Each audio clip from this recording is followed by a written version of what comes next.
सेकेंडों में वह कहते हैं जो मायने रखता है। बिज शॉट इन सेकंड्स, से व्हाट मैटर्स। वेदांता समूह की सहायक company Hindustan zinc LTD (HZL) ने राजस्थान में जिंक, सीसा और चांदी उत्पादन में वृद्धि करने के लिए 12,000 करोड़ निवेश की मंजूरी दी है। यह निवेश एक 2 चरणीय रणनीति का हिस्सा है, जिसका उद्देश्य वर्तमान लगभग 1.13 मिलियन टन प्रति वर्ष उत्पादन को 2030 तक 2 मिलियन टन तक दोगुना करना है। यह वृद्धि बुनियादी ढांचे, ऑटोमोबाइल और ऊर्जा क्षेत्र की मांग को ध्यान में रखकर की जा रही है। पूंजी निवेश में देवरी, राजस्थान में 250 KTPA क्षमता का एकीकृत स्मेल्टर और जावर और रामपुरा आगुचा में मौजूदा खान और मिलों का विस्तार शामिल है।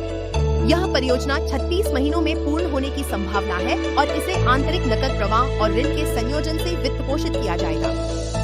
HZL, जो दुनिया की सबसे बड़ी एकीकृत जिंक उत्पादक है और चांदी के शीर्ष 5 उत्पादकों में है, भारत के प्राथमिक जिंक बाजार का लगभग 77% हिस्सा नियंत्रित करता है और 40 से अधिक देशों में निर्यात करता है।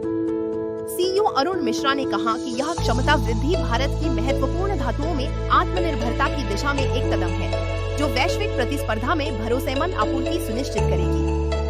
विश्लेषकों के अनुसार, हालांकि निकट अवधि में पूंजीगत व्यय से मार्जिन पर दबाव हो सकता है, लेकिन दीर्घकालिक में पैमाने की अर्थव्यवस्था और उत्पादन विविधीकरण से लाभ होगा।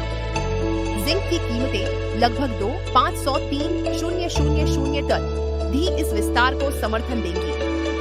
इस विस्तार के साथ HZL ने 5-7 वर्षों में अक्षय ऊर्जा आधारित उत्पादन की घोषणा पहले ही की थी। यह परियोजना हजारों रोजगार सृजित करेगी और राजस्थान में सहायक उद्योगों को बढ़ावा देगी। वेदांता इस विस्तार को बड़े पैमाने पर देख रहा है। 2020 तक $2 बिलियन 1417 करोड़ प्रति वर्ष इस श्रेणी में निवेश की योजना है। कुल मिलाकर HZL का यह 12 करोड़ निवेश भारतीय रंगीन धातु क्षेत्र के विकास की दिशा में एक मजबूत संकेत है। यह घरेलू बाजार में अग्रणी स्थिति को कायम रखेगा, निर्यात को बढ़ावा देगा और पूंजी लाभदायक विकास के लिए एक मॉडल प्रस्तुत करेगा। स्रोत: बिजनेस स्टैंडर्ड / रॉयटर्स। अभी के लिए बस इतना ही। आपके पास वापस आते हैं।